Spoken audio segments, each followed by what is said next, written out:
Rich cut potato करी जह्नी आलू को लेकिन गोटे मजेदार रेसिपी। जह्नी को प्रथमे छोट छोट करी काटिदेवा ता सह आलू गोटे नहीं जिवे से तार जो साइज करथिबे आर भी सही साइज रो आकार रो काटिदेवे। काटी दे सारा पर आमे मसला प्रस्तुत करिवा। तो रसुण जीरा लंका पोस्त सोरिष को लेकिन भलसे आमे गोटे स्मूथ पेस्ट गोटे करदबा। कर सारा पर गोटे कड़ाई गरम करवा से टिके तेल दबा प्याज टिके पकेवा।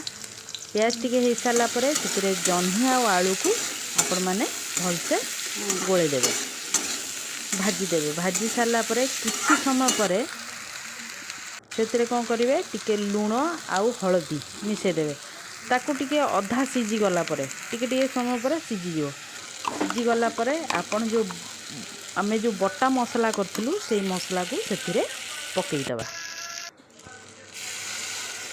पकई दी सारा पर से टिके पानी देदेवे फुटिया दबा। तो किसी समय ताकू छाड़दबा।